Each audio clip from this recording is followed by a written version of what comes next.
I'm sorry, Nancy, but effective immediately. Your position is being eliminated. That's what the HR ghoul said. No eye contact, just clicking her stupid pen like she was taking attendance at a PTA meeting and not gutting someone's career. Meanwhile, David, my boss of 6 godless years, sat across the table with a smirk like he'd just farted into a silk napkin and gotten away with it. His tie was crooked. I remember that. That dumb blue tie with little white sailboats, like he thought he was captaining a yacht instead of torpedoing a 48-year-old woman's livelihood a week before bonuses were paid out a week. 7 days. The same company where I'd racked up 12-hour days and bled weekends dry like they were wine boxes at my mother's chemo clinic. I opened that bonus spreadsheet. I saw the numbers. I knew I was in for at least 40 grand. Money that was already mentally spent on overdue hospital bills and fixing Mom's roof before winter crushed it like a beer can. But David, he was restructuring. Restructuring apparently meant asking anyone with a conscience and a salary higher than his favorite intern's monthly bot allowance. I stood up slowly, jaw tight enough to snap my MERS into powder. No severance? I asked, my voice polite enough to make me hate myself. Standard package. It Charbet chirped like a seagull defending a Cheeto. 3 weeks and a positive reference assuming no complications. Oh, I wouldn't dream of complicating your little bonus pool orgy, I said, grabbing my bag with fingers that felt like they were made of glass. Now listen, if you're already clutching your coffee mug tighter than your therapist's NDA, do me one tiny favor. Hit subscribe. I know. 97% of you are just floating through these stories like ghosts through a Sears appliance aisle. But I'm clawing my way to my first 10,000 subscribers like a possum in a raccoon trap, and every click counts. Let's show corporate karma the algorithm's got teeth. Anyway, back to me getting spiritually shanked in a conference room. I didn't cry. Not then. I walked out, shoulders square, through an office full of people suddenly fascinated by spreadsheets and shoelaces. My desk, freshly orphaned, waited like a coffin. I started shoveling my life into a cardboard box. Framed photo of Mom from when her hair still grew in. 3 mugs, 1 chipped, 1 stained, 1 sarcastic. 12 sticky notes with passwords that no longer mattered. I didn't even look at the papers, just swept years of toil into the box like I was bagging up a crime scene. Elevator ride down felt like being lowered into a grave. It wasn't until I got home, 2 glasses of boxed wine deep, face planted into a microwave burrito, that I even remembered the bottom drawer of that desk. The one I never touched unless the printer jammed or someone stole my favorite pen.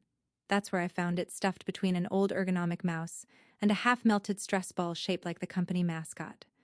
My original employment contract still in the envelope, still signed. I unfolded it like a cursed scroll, the legalese slapping me in the face with every line. And there it was buried on page 6, section 12 billions, under a paragraph about termination conditions. If employee is terminated without cause, she shall be entitled to 10% of company net quarterly profit in the quarter of termination in lieu of standard bonus and severance. I blinked. Read it again. 10% out of my department's bonus of the company's entire quarterly profit. I laughed so hard I snorted wine into my left nostril and choked on a bean. Because here's the thing, sweetheart. They thought they were screwing me over. But I wrote that clause back in 2016 when the company was still run by people who had souls and believed in rewarding long-term loyalty. It was a protective clause meant for execs. But in those early years, they let me negotiate it in because I'd been the only one to land that billion-dollar safety compliance contract. David never read it. Of course he didn't. He barely reads lunch menus unless someone highlights the chicken parm. And now I had a document that said they owed me not $40,000. Not even $100,000. No, darling, they owed me 7 figures, and if they wanted to play dirty, I'd bring a flamethrower to the garden party. Monday morning, I walked into the dingy downtown law office of a man Yelp described as the legal equivalent of a pit bull with rabies. Perfect.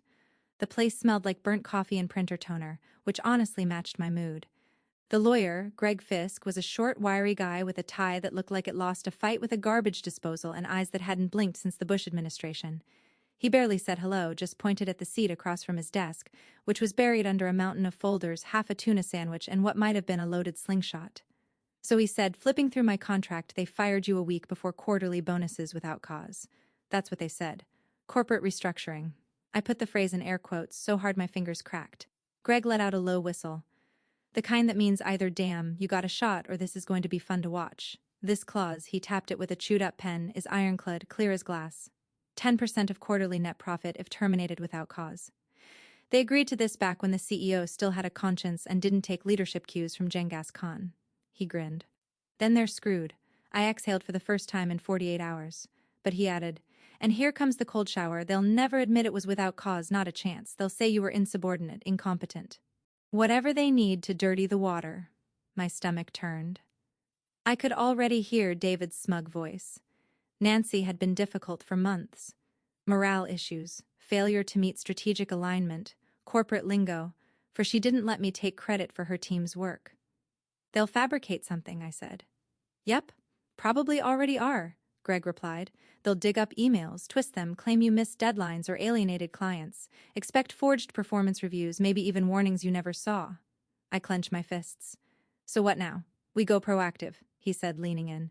You build a paper trail against them. Start with your performance.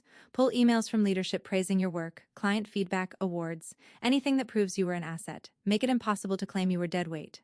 I nodded, heart thumping. And the motive? The money, Greg said, eyes gleaming. They canned you to boost the executive bonus pool. It's a pattern. Find proof this isn't just about you, that others got the axe right before payout. That's your leverage.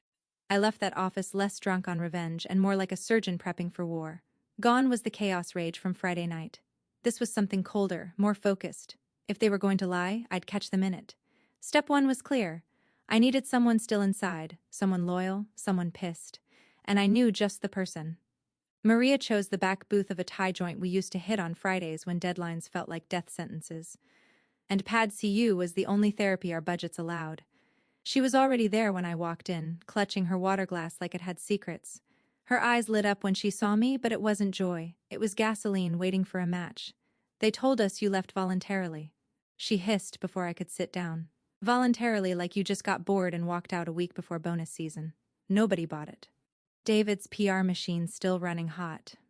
I see, I said, sliding into the booth. I assume he's moved into your office already. Ha, moved in, redecorated, and probably installed one of those Keurig pods shaped like his own ego. I smiled, but it didn't reach my eyes. He thinks this is over, that I'm just going to disappear quietly into the LinkedIn graveyard with a taking time to explore new opportunities post. Maria leaned in, lowering her voice. You're not even close.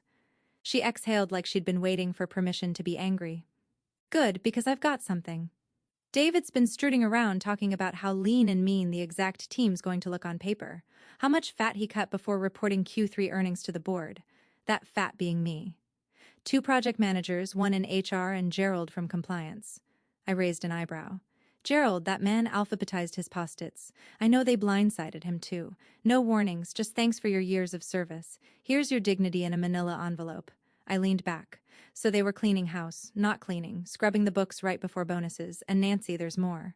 Her eyes darted around the restaurant, then back to me. Remember the 40 Seconds deal, that huge RFP we spent weeks prepping? The one I basically lived on protein bars and dry shampoo for? That's the one we landed it. I blinked.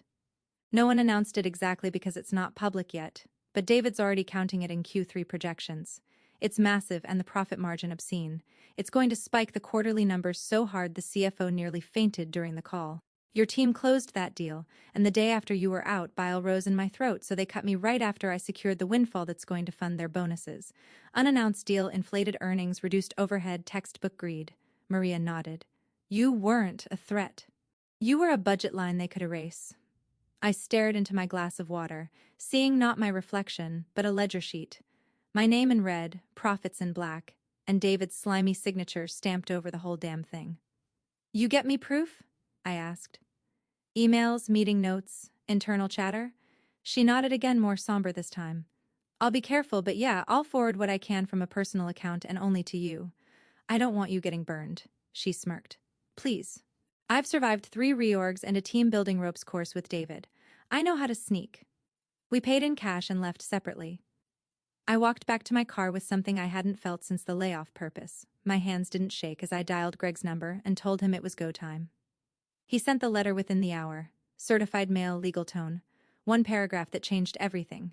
Per Section 12 billions of Miss Levin's employment contract. We are formally requesting the payment of 10% of your company's net quarterly profit due to her termination without cause. The company had been put on the clock and David had no idea the grenade I just rolled under his mahogany desk. The response came 3 days later, printed on thick, smug letterhead from some overpriced law firm with a name that sounded like a Yale alumni list. Grayson Felder and I could practically smell the cologne wafting off the envelope before I opened it. Out to and billable hours. Greg read the letter aloud while I paced his office like a bloodhound in a meat locker. Miss Levin's employment was terminated for cause in accordance with company policy and supported by a documented history of performance concerns. Keep going, I growled. They cite repeated insubordination, pattern of unprofessional conduct, and failure to meet strategic objectives, he said. Attached 3 written warnings, 2 performance improvement plans, and a final negative review, all signed by David. I stopped pacing. Bull Greg nodded calmly like he'd seen this exact play before. You've never seen any of these? Not one. If I had, I'd have used them as kindling for the passive-aggressive scented candle David gave me last Christmas. He slid the stack across the desk. I picked up the first document dated the 14th of June. It claimed I'd openly challenged David during a team meeting, called his strategy rudderless, and publicly undermined his leadership. Only thing I remembered from that day was buying the whole team donuts because we hit a deliverable 2 weeks early. I still had the receipt in my inbox, and I sure as hell didn't remember signing this little gem because I hadn't. Not one of the documents had my signature.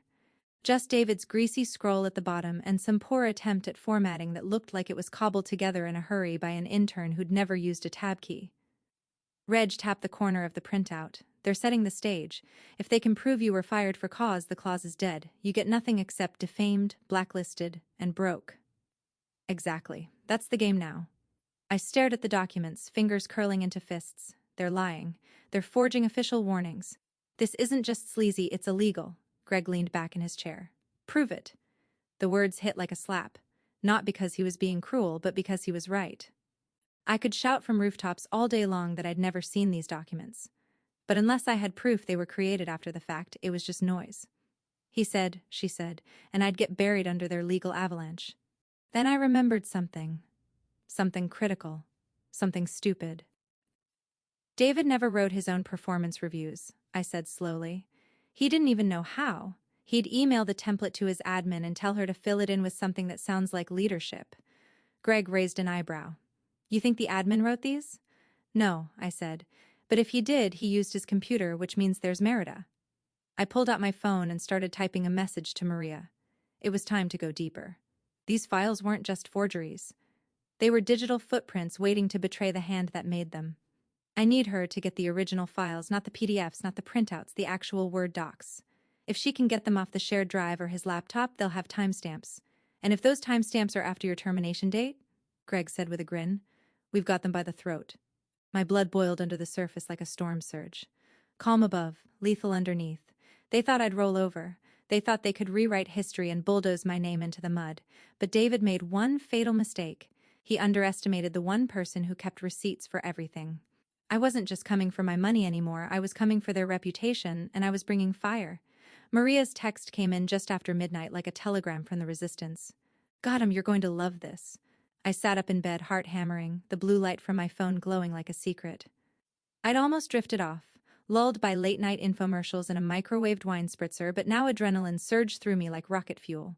Attached were 4 files, original Word docs, not PDFs. She'd found them buried in a shared drive folder David thought was cleverly named Exec Private One. Apparently, the man who couldn't figure out how to mute himself on Zoom also thought adding a number at the end of a folder name made it hacker-proof. I forwarded them to Greg, then opened the first one on my laptop. Top of the screen, date created. The 4th of October, 10:14 a.m. was fired the 3rd of October. They forged the warnings after I was already out the door. Every single one. I laughed loud, unhinged, like a woman who just found a diamond ring in a bag of dog poop. Not elegant, but goddamn satisfying. The neighbors probably thought I was drunk or hexing someone. Greg called 3 minutes later, sounding like a kid on Christmas Eve with a flamethrower. This is it, he said, voice breathless. This is your smoking gun. There's no spinning this. If we show this to a judge or even hint we might, they'll cave so fast it'll leave scorch marks. I opened the next message from Maria.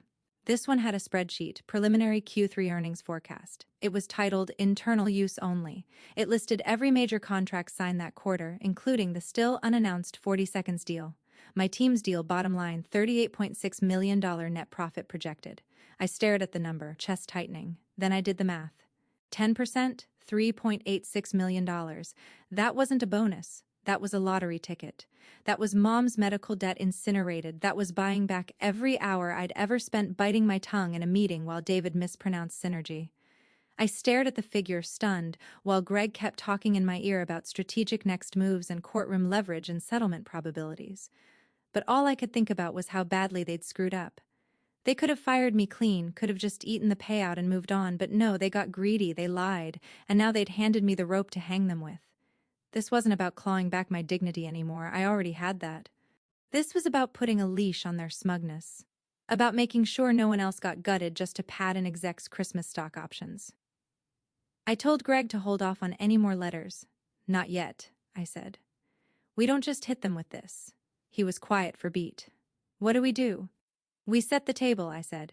We make them think they still have the upper hand. Let them feel safe. Then we flip it over. I was done playing defense. Now I was laying the trap. The envelope showed up 2 days later, hand-delivered by a courier who looked like he'd rather be delivering subpoenas. Didn't even need to open it to know what it was. The timing wire of panic sweat and deodorized desperation. Inside, a 5-page offer written in the kind of sanitized legalese that tries really hard to sound generous while also trying not to choke on its own cowardice. A one-time payout of $150,000. A hush-money pittance dressed up as magnanimity. It didn't even come close to the bonus I'd already earned. That alone, the contract clause. No mention of wrongdoing, no admission of fault, just a line about the interests of closure and goodwill. And smirked like someone watching a toddler try to bluff at poker.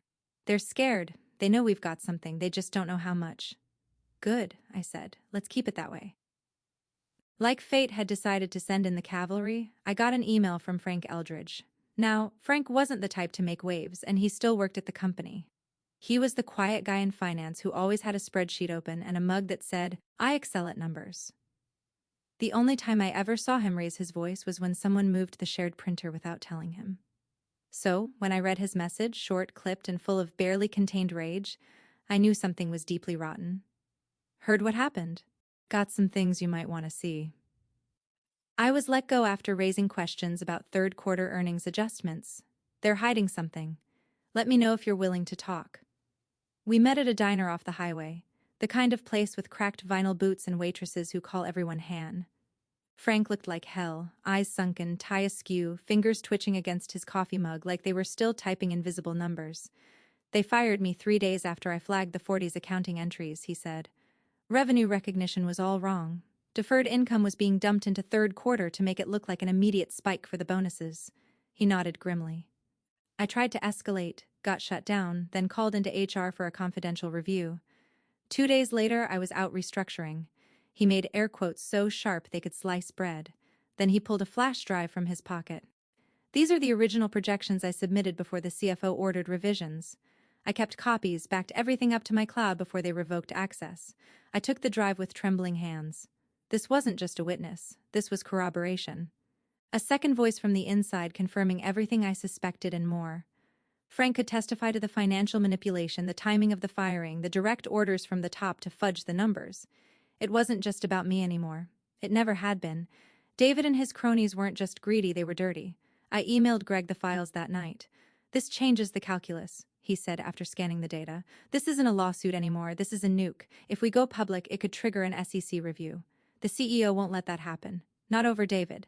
Then let's make him choose, I said. We drafted a new plan. No slow bleed, no courtroom slog, just one sharp surgical strike. A meeting, one room. David, the CEO, their legal team, and us. Greg called it a negotiation. I called it the slaughterhouse because we weren't asking for justice anymore. We were coming to collect. The conference room had the sterile antiseptic chill of a surgical suite. The kind of place designed to make emotions feel out of place and humans forget they had spines. Polished glass table, bottled water lined up like bullets, and 4 leather chairs on each side that looked far more comfortable than the situation deserved. I sat across from David. He wouldn't look at me, not directly anyway. He kept adjusting his cufflinks, fidgeting with his pen, checking his phone like the next notification might bail him out of the trap he'd walked into wearing a $900 blazer and the flop sweat of a man whose empire was about to implode. Next to him sat the CEO, Reynolds, human iceberg in a 3-piece suit. The kind of man who never yelled but made entire departments vanish with a single memo.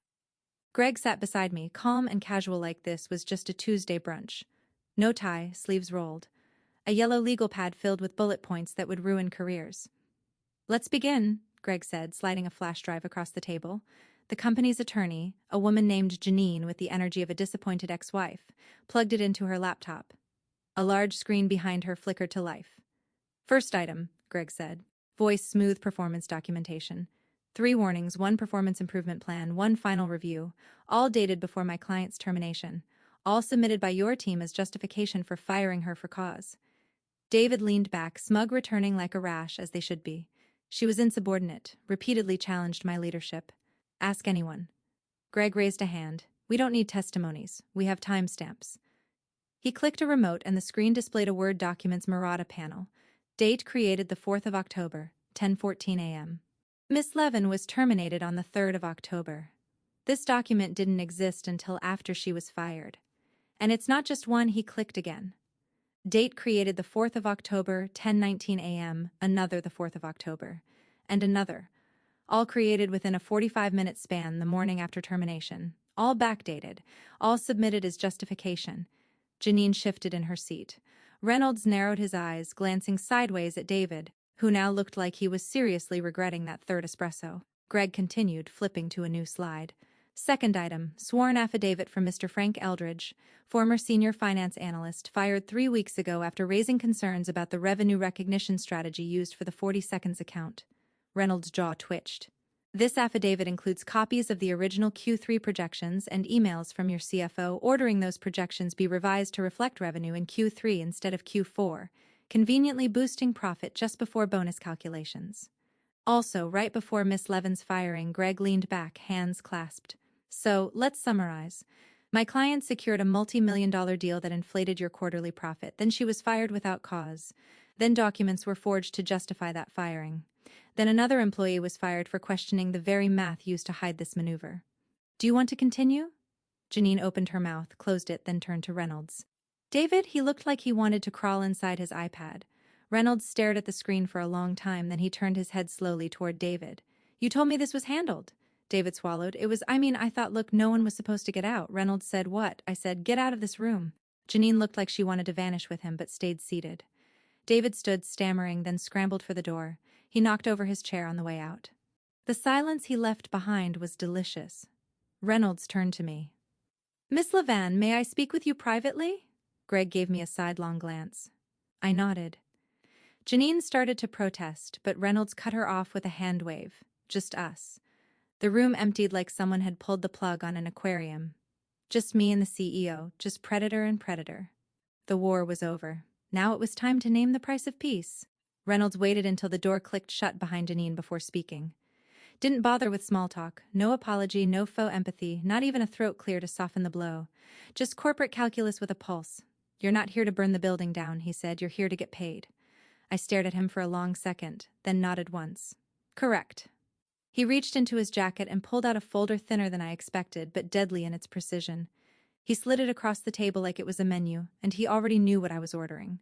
Full 10% based on preliminary quarterly profit, though final numbers may adjust slightly post-audit.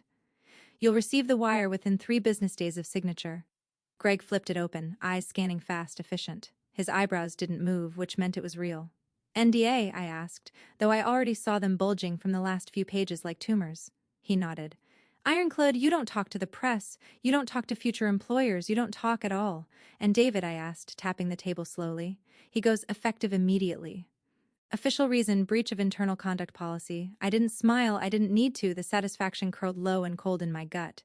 Not joy, this wasn't joy, this was vindication distilled to its purest chemical form. The look in Reynolds' eyes wasn't remorse, it was asset protection, damage-controlling cufflinks. I tapped the folder again. 2 conditions, I said. Reynolds didn't blink. Go on. Frank Eldridge. You're going to cut him a check, label it consulting fee. You and I both know he deserves 10 times what I'm asking. But you're going to give him $250,000 and it's going to look like a good faith business transaction. Reynolds opened his mouth, then closed it. Done. 2. Maria gets a letter of recommendation. Anonymous source but glowing. Personally guaranteed by you. No vague phrasing, no HR word salad, something that gets her hired. You're protecting your people, he said, voice flatter than Midwest topography. No, I replied, I'm punishing yours. Greg coughed softly to cover a laugh. Reynolds stood adjusting his jacket. My legal will finalize this by morning. You'll have final signature, cop is by noon. I stood 3 days. 3 days, we shook hands. His grip was dry and firm and utterly soulless. Greg and I walked out of the building like we were leaving a funeral with full pockets. In a way, we were. David's career had just been embalmed in a sealed manila folder. The reputation he'd built on theft and smar had been reduced to a footnote in a sealed settlement. Outside, the wind bit through my blazer like static, but I felt warm. I hadn't just won. I'd rewritten the ending. And the best part, they paid me to do it. Wire hit at 9:07 a.m. on a Tuesday. I stared at the number so long I forgot how to breathe. 7 figures, clean, legal, untouchable. A sum large enough to make my bank app freeze for a second like it needed to mentally prepare for the responsibility. I didn't cry. I logged into the hospital portal first. Mom's balance zeroed out. Then the mortgage company gone. Credit cards, medical loans, predatory short-term garbage I took out back when I was buying her prescriptions with a coupon and a prayer wiped clean like a chalkboard before confession. It didn't feel real until I called her. She picked up on the second ring, already suspicious. Did you do something illegal? She asked. Nope, just outed a corporation into coughing up their soul. She chuckled. Well, it's about damn time. We talked while I filled out a wire for Frank's consulting fee. He cried when I told him about it. Said no one had ever stood up for him like that.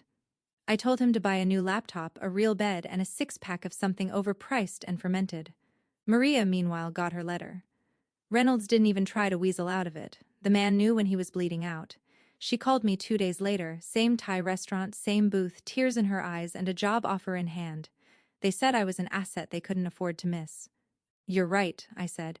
Now go pretend you're not smarter than all of them. That's how you get promoted. I should have let it end there, but the truth is, some ghosts need burying in public.